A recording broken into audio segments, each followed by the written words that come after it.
তো প্রিয় ছাত্রছাত্রীরা, তোমাদের প্রত্যেককে আরও একবার স্বাগত জানাচ্ছি আমাদের অ্যাম্বিশন ভাইবসের সম্পূর্ণ নতুন একটি কথোপকথনে। আর অবশ্য তোমরা দেখতে পাচ্ছ আমি কিন্তু একটি গাছতলাতে অবশ্য বসে আছি। তো তারপরেও আমি হঠাৎ করে এরকম তোমাদের সামনে কেনই বা আসলাম, কারণ হচ্ছে এই আপকামিং সেশনে তোমরা যারা নেতাজি সুভাষ ওপেন ইউনিভার্সিটিতে অ্যাডমিশন নিতে চাইছো পোস্ট গ্রাজুয়েট কোর্সে, তো তোমরা অনেকেই কিন্তু কোয়েরি সেন্ড করছিলে এরকমটা যে এই প্রতিষ্ঠানে অ্যাডমিশন নিতে গেলে তোমাদের কোনো মাইগ্রেশন সার্টিফিকেটের প্রয়োজন হবে কিনা। তো দেখো, এই কোয়েরিটা তোমরা এত পরিমাণে জানতে চাচ্ছ, যার কারণেই কিন্তু আমি হঠাৎ করে এরকমভাবেই তোমাদের সামনে এলাম।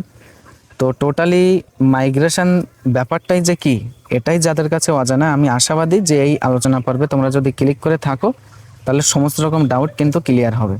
তো বরাবরই মূল জায়গাতে নিয়ে যাওয়ার আগে তোমাদেরকে যেটা বলা, যদি তোমাদের এই কোয়েরিজের উপর ভিত্তি করে এরকম সিম্পল এক্সপ্লেনেশন পাওয়ার প্রয়োজন মনে করো, তাহলে অবশ্যই তোমরা কিন্তু আমাদের অ্যাম্বিশন ভাইবসকে বেছে নিতে পারো।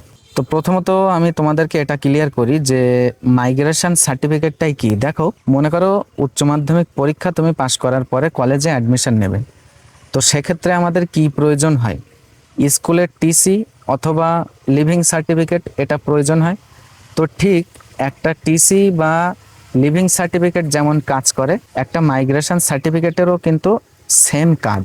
অর্থাৎ এটা প্রমাণিত হয় টিসি বা লিভিংয়ের দ্বারা যে আমি আগের যে বোর্ড বা আগের যে প্রতিষ্ঠানে আমি অ্যাডমিটেড ছিলাম, আমি আর ওই প্রতিষ্ঠানে আর কি নেই, ওখান থেকে আমি সম্পূর্ণ এই কারেন্ট যে প্রতিষ্ঠানে আমি অ্যাডমিশন নিয়েছি আমি শুধুমাত্র এখানেই অ্যাডমিটেড, এটা কিন্তু প্রমাণিত হয় ওই টিসি বা লিভিং যখন আমরা জমা দিই। তো মাইগ্রেশন সার্টিফিকেটটাও কিন্তু একই রকম। তোমরা যখন নতুন কোনো ইউনিভার্সিটিতে যখন অ্যাডমিশন নেবে, মানে আগের বোর্ড বা ইউনিভার্সিটি যদি চেঞ্জ হয়, সাপোজ তুমি মনে করো তুমি আগে পড়তে ক্যালকাটা ইউনিভার্সিটিতে, এবার তুমি পড়বে মনে করো কল্যাণ ইউনিভার্সিটিতে।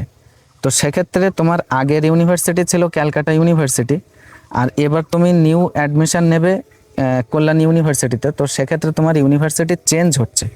তো যদি এরকম ইউনিভার্সিটি চেঞ্জ হয় তাহলে কিন্তু তোমাদের ওই মাইগ্রেশন সার্টিফিকেটের প্রয়োজন হয়। তো আশা করি তোমাদের কাছে এটা ক্লিয়ার হয়েছে যে মাইগ্রেশন সার্টিফিকেটটা কি। ব্যাপারটা হলো মূল যেটা তোমাদের প্রশ্ন, যে এই এনএসওইউ এর আন্ডারে যদি অ্যাডমিশন নেওয়া হয় তাহলে সেক্ষেত্রে তোমাদেরকে মাইগ্রেশন সার্টিফিকেট আগের ইউনিভার্সিটি থেকে তুলে এনে এখানে জমা করতে হবে কিনা। দেখো, সাধারণত যেটা নিয়ম হচ্ছে এই যে ডিস্ট্যান্স মোডের এডুকেশন সিস্টেমে যদি তুমি অ্যাডমিশন নাও তাহলে কিন্তু জেনারেলি কোনো মাইগ্রেশন সার্টিফিকেটের প্রয়োজন হয় না। তবে হ্যাঁ, একদম বিশেষ কিছু কারণের জন্য কিন্তু ইউনিভার্সিটি চাইতে পারে মাইগ্রেশন সার্টিফিকেট, তবে সেই কারণগুলো খুবই রেয়ার। আপাতত এখনো পর্যন্ত আমি এরকম কোনো স্টুডেন্টকে দেখিনি যাদের আর কি এই ডিস্টেন্স মোডে পড়তে গিয়ে তাদের মাইগ্রেশন সার্টিফিকেট আনতে হয়েছে। তবে আমি এটা বলছি না যে আদৌ একদম প্রয়োজন হবে না, তবে মাইগ্রেশন সার্টিফিকেটটা তোমরা আর কি জেনারেলি যেটা আমি সাজেস্ট করব যে তোমরা তোমাদের কাছে রেখে দেবে, কেননা ওটা কিন্তু যে কোনো মুহূর্তে যে কোনো ক্ষেত্রে আর কি প্রয়োজন হতেই পারে। প্রয়োজন হবে না আমি বলছি না, তবে এনএসওইউ এর আন্ডারে তোমরা যদি অ্যাডমিশন নিতে চাও আপাতত এটা ধরে রাখো যে তোমাদের মাইগ্রেশন সার্টিফিকেট কিন্তু এখানে লাগছে না। তোমরা যেন আবার কেউ এরকমটা ভেবে থেকো না যে স্কুলের টিসি বা লিভিং সার্টিফিকেট যেমন মাইগ্রেশন সার্টিফিকেটও ঠিক একই জিনিস। যে তোমরা যদি আমার কাছে প্রশ্ন করো যে দাদা মাইগ্রেশনে তাহলে টিসি কেন লেখা থাকে না, দেখো টিসি কখন হবে, যখন তুমি সেম আর কি ইউনিভার্সিটির আন্ডারে যদি তোমার বিশেষ কারণবশত তোমার কলেজ চেঞ্জ করতে হয়, একটা কলেজে তুমি পড়তে অন্য কোনো কলেজে তোমার যাওয়ার প্রয়োজন হয়, তখন তুমি একটা কলেজ থেকে আর একটা কলেজে যাওয়ার জন্য টিসি নিতে পারো।